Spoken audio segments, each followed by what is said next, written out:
Le Journal de la Ville, le premier magazine de la formation provinciale.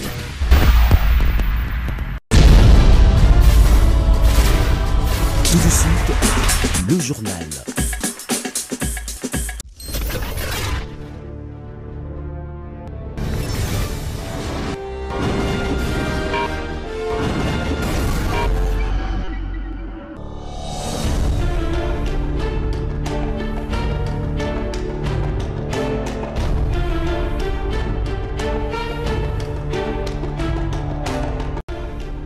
Madame, Messieurs, bienvenue à cette édition rétrospective de la semaine du Journal de la Ville que nous vous convions de suivre avec beaucoup d'attention.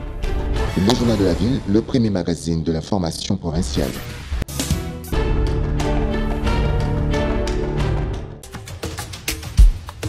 Après avoir passé 5h30 d'audition le vendredi 19 septembre 2025, le président de l'Assemblée nationale, l'honorable Vital Kamerhe, est revenu à la commission ce samedi 20 septembre pour compléter ses moyens de défense comme convenu. Il reste respectueux du règlement intérieur dans toutes ses lignes et conforme à la procédure établie par la commission spéciale et temporaire.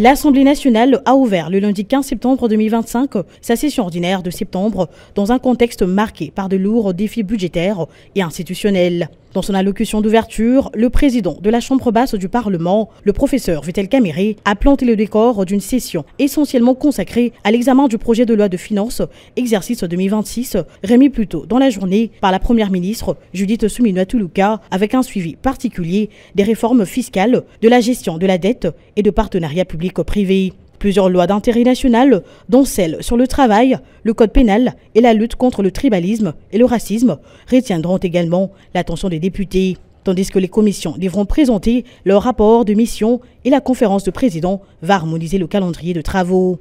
Évoquant les pétitions introduites contre le membre du bureau, le président Kamerhe a reconnu la légitimité de ces démarches parlementaires tout en invitant les élus à ne pas donner l'occasion à l'ennemi de transformer une action parlementaire compréhensible en instrument de déstabilisation. Un groupe de collègues députés ont porté une série de pétitions contre certains membres du bureau, y compris son président, c'est-à-dire moi-même.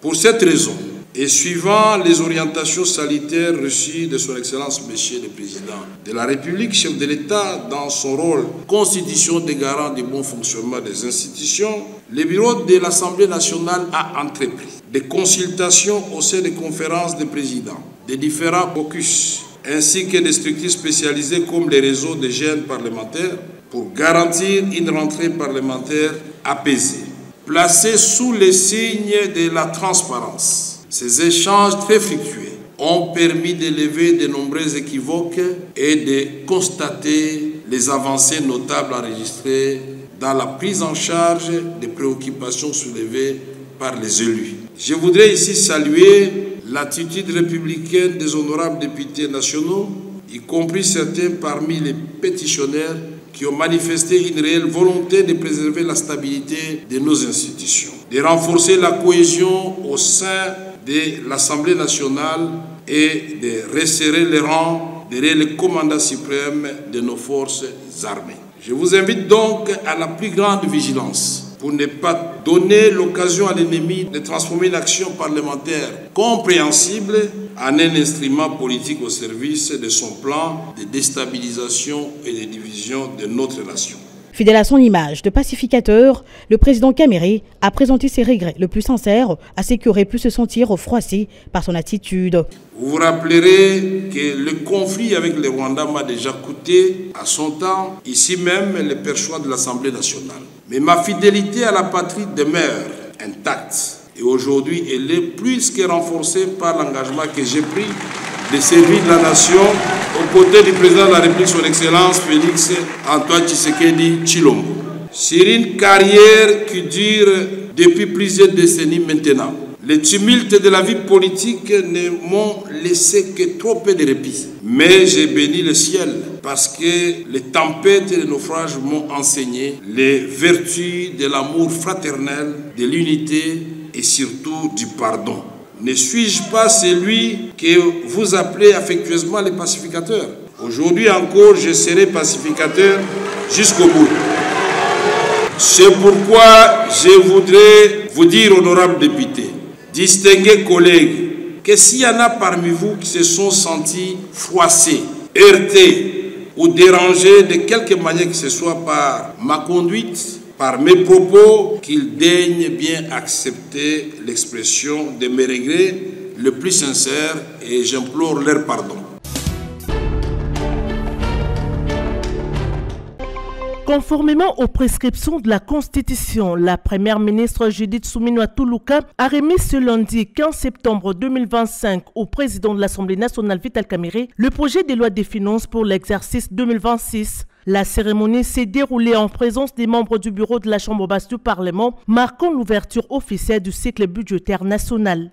En vertu de l'article 126 de la Constitution, le gouvernement est tenu de déposer les projets de loi des finances au plus tard le 15 septembre, avant l'ouverture de la session parlementaire ordinaire. En respectant ces délais, l'exécutif honore cette exigence constitutionnelle et engage le processus de planification des ressources et des charges de l'État pour l'année à venir. La première ministre a indiqué que l'enveloppe globale de ce projet s'élève à 59 000 milliards de francs congolais, soit 20,3 milliards de dollars américains, représentant une progression de 16% par rapport à l'exercice précédent. On a évidemment un accent sur les questions sécuritaires, mais aussi sur toutes les questions qui concernent l'agriculture, les infrastructures, l'énergie, l'éducation, la fonction publique. L'agriculture, vous verrez, quand on regarde à première vue, on a l'impression qu'on a baissé, mais il y a une répartition aussi au niveau des crédits d'investissement des provinces pour l'agriculture, ainsi qu'au niveau du PDL 145 territoires. Et donc, ces éléments-là se retrouvent au niveau du ministère du Plan, comme le veut la classification au niveau du budget. Dans le même élan, le gouvernement a également déposé les projets de loi de reddition des comptes 2024, acte qui traduit l'obligation constitutionnelle de transparence dans la gestion des finances publiques. Nous avons accompli notre devoir constitutionnel, a déclaré la chef du gouvernement, entourée du vice-premier ministre en charge du budget Adolphe Muzito, du ministre des Finances Dodo Fwamba, du ministre d'État chargé des relations avec les parlements Guy Luando, du ministre de la Communication et Médias Patrick Mouyaya, ainsi que du vice-ministre du budget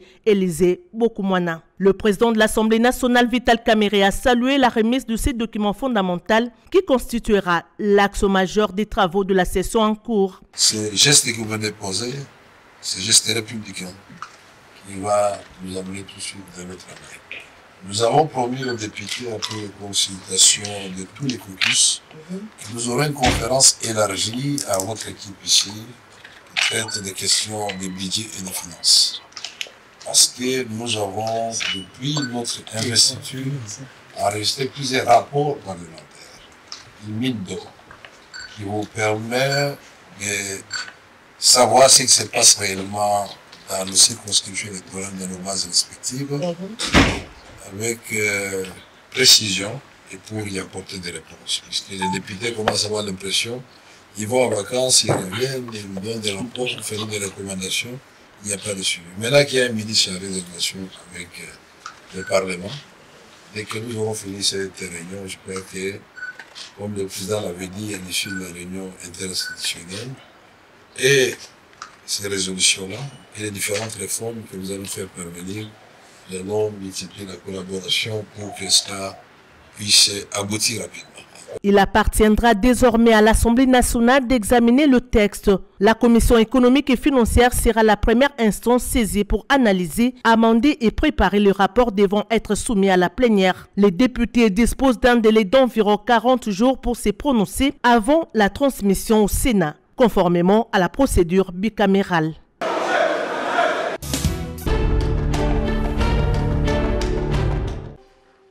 Initiée il y a quelques jours par le député national Crispin Bindoulé, la pétition visant 5 membres du bureau a été déposée le lundi 15 septembre 2025 auprès du secrétaire général de l'Assemblée nationale, Jean Gouvoulou Koji, notifié par un huissier de justice quelques heures après l'ouverture solennelle de la session budgétaire. Hier, comme vous le savez, dans l'après-midi, j'ai été notifié par un huissier de justice des pétitions qui ont été initiées par quelques députés à l'endroit de certains membres du bureau.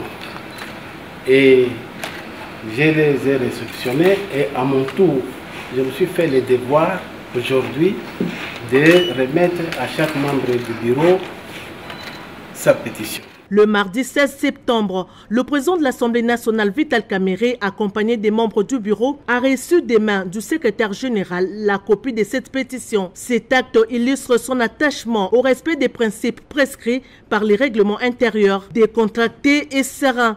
Le président Vital Kamerhe a salué cette initiative démocratique, droit reconnu aux élus nationaux. Soucieux du prestige de la Chambre basse du Parlement et fidèle aux règles qui la régissent, il a précisé que le règlement intérieur sera scrupuleusement respecté pour l'examen de cette pétition. Merci, M. le secrétaire général. Nous avons voulu tout simplement remettre les choses dans la légalité. Merci, Honorable Président. La pétition est reconnue dans notre règlement intérieur. On ne remet pas ça dans les couloirs. Hier, nous nous excusons encore une fois de plus. Quand on parle des excuses, déjà, c'est la faiblesse. Auprès de nos amis pétitionnaires qui sont venus quand nous sommes partis. Nous étions là toute la journée, ils sont venus après 15 heures. Et vous avez bien fait de réceptionner ça. Nous avons fait un communiqué ce matin par la salle de communication pour qu'ils viennent et même répondre et le déposer. Mais nous sommes dit, puisque ça se trouve chez vous, avant que je ne parte, je vous dis que de façon à prendre à témoin l'opinion nationale et internationale et ensemble les membres du bureau pour réceptionner officiellement, pour faire aucune obstruction à une démarche qui est légale. Et donc, nous allons poursuivre avec cette démarche pour préserver d'abord l'image et le prestige de notre institution qui est une grande institution, dont nous allons observer scrupuleusement les règlements intérieurs. Nous voulons rassurer les honorables députés et le règlement intérieur sera respecté dans ses lettres et dans son esprit. Merci beaucoup. En toute urgence, le speaker de la Chambre basse du Parlement a réuni les bureaux afin de prendre les dispositions nécessaires pour se conformer aux prescrits du règlement intérieur. L'Assemblée nationale convoquera mercredi 17 septembre 2025 une plénière destinée à mettre en place la commission spéciale et temporaire chargée d'examiner cette pétition. Conformément aux dispositions de l'article 31 du règlement intérieur, cette commission sera composée d'un délégué par groupe parlementaire ainsi que d'un représentant des non-inscrits. Le premier vice-président Jean-Claude Chilumbay a été instruit de convoquer cette plénière.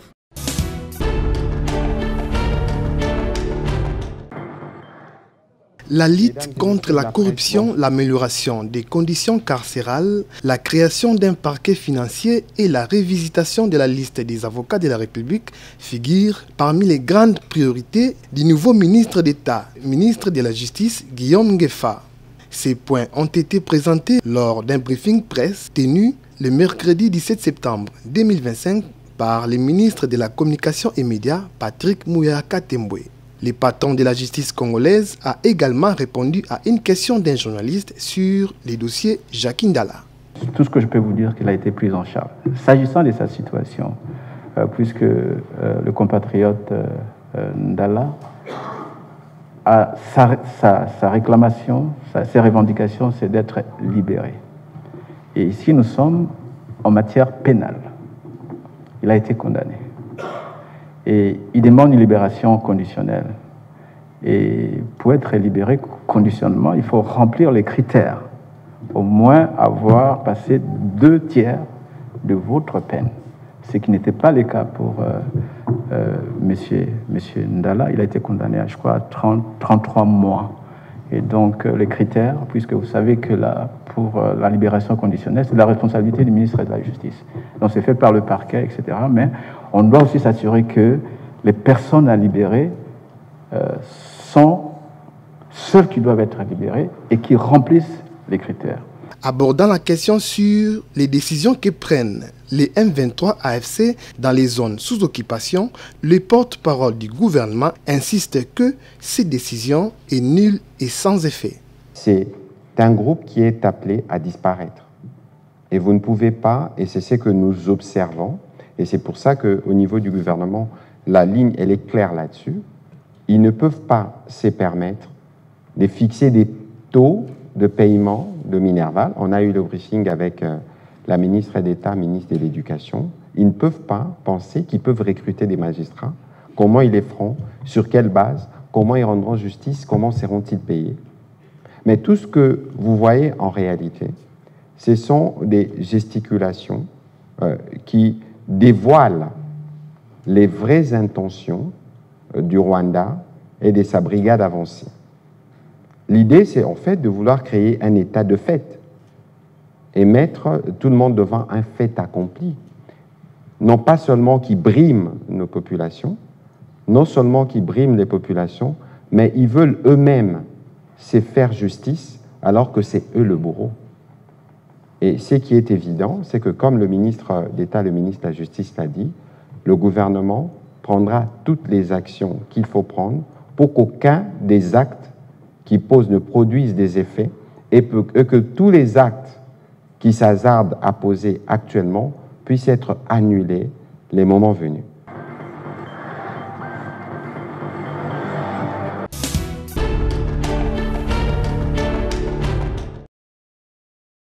Fidèle à sa vision d'une diplomatie agissante au service de la paix, de la stabilité et du développement du continent, son Excellence, Monsieur le Président de la République, chef de l'État, Félix-Antoine Tshisekedi Tshilombo, a effectué ce jeudi matin une visite de travail à Pretoria, en République sud-africaine, sur invitation de son homologue et frère, son Excellence, Monsieur Cyril Ramaphosa. Le chef de l'État congolais est arrivé en début de matinée à l'aéroport militaire de Pretoria, où il a été chaleureusement accueilli par la vice-ministre sud-africaine des Affaires étrangères, Madame Thandi Moreka, représentant le gouvernement sud-africain à cette occasion solennelle. Peu après son arrivée, le président Tshisekedi s'est rendu à Malamba Dolfu, résidence du président sud-africain, pour un entretien en tête-à-tête, suivi d'un déjeuner de travail réunissant les deux délégations. Cette visite est claire, mais hautement stratégique, s'inscrit dans le cadre du renforcement de la coopération bilatérale entre la République démocratique du Congo et la République sud-africaine, deux nations liées par une histoire commune de solidarité panafricaine et par des accords de coopération multisectorielle, notamment dans les domaines politiques, diplomatiques, sécuritaires et économiques. Par sa présence à Pretoria, le président Félix-Antoine Tshisekedi réaffirme l'importance capitale qu'il accorde à la diplomatie proactive et aux partenariats bilatéraux structurant notamment avec l'Afrique du Sud, partenaire historique et stratégique de la RDC au sein de la SADC et sur l'échiquier continental. Le chef de l'État congolais entend consolider les acquis de cette coopération exemplaire et ouvrir de nouvelles perspectives pour des actions concertées en faveur de la stabilité régionale, de la croissance économique inclusive et de l'intégration africaine. Notez que tout de suite après cet entretien, qui a duré plus de 2 heures, le chef de l'État, Félix-Antoine Tshisekedi, a regagné la République démocratique du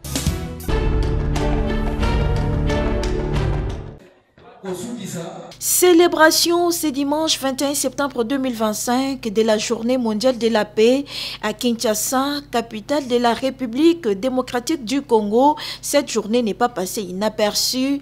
L'Union des jeunes Congolais pour les changements, IJCC Kinshasa, à travers son programme de vulgarisation et diffusion de la résolution 2250 du Conseil de sécurité des Nations Unies, qui reconnaît le rôle majeur que jouent les jeunes dans la contribution à l'instauration de la paix durable, a à l'occasion organisé une tribune d'expression populaire en faveur des jeunes de Massina, quartier 3 Mapela. Un échange citoyen impliquant les jeunes à œuvrer dans la paix et à résoudre les conflits d'une manière pacifique et non violente. Rémi Flamme Mangwamba, coordonnateur provincial de l'IJCC Kinshasa. Vous êtes sans ignorer que le 21, c'est une date concernant la paix mondiale. On a expliqué à la jeunesse l'importance de la médiation, l'importance du dialogue, l'importance de la paix. Parce que là où on parle de la paix, là où il y a le développement, développement. Sans la paix, il n'y aura pas de développement. Très touchés par cette sensibilisation et d'une oreille attentive, les jeunes de Massina, quartier 3, saluent l'initiative de l'IJCC Kinshasa et promettent de se mobiliser pour la paix. Donc, ils n'ont pas si pour atteindre ce banc. Mais à travers l'IJCC, ils ont malamu pour les jeunes, atoli au bazuana ni usala qui vote va qui ne va pas en place, pas comme balunga makamba barankin. La CP une activité où le usala n'a pas bien pour l'inviter sur les jeunes, va mettre volontaire, va mettre judo, karaté, taekwondo. Pour une initiative ya boye tous à la cana pour na biso ba jeunes tout ba sous plus mine de portée qui met à la carte ba certain na biso pe na ba quartier na biso surtout Massina na Liboso. Présent à cette TEP, le chef du quartier Pelende s'exprime. Tranquille les années na kata quartier. Un jeune va kotambula na machette ou abu mamuninga ou même nga papa boye ou papa ngai. Alors na aidé boye na yango tozala bomoko soki tokamatane tosungani polisi mpe atosa bajene na ndenge bazokoleka tokozala malamu. Cette tribune d'expression populaire s'est tenue dans le cadre du projet Tofaoulou Pamoja. Réussissons ensemble phase 2, appuyée par l'ambassade de Suède à travers CAFOD.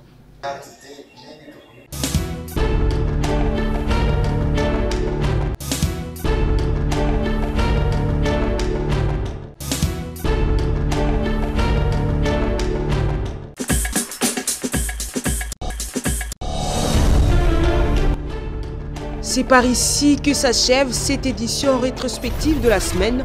À toutes et à tous, merci de nous avoir suivis.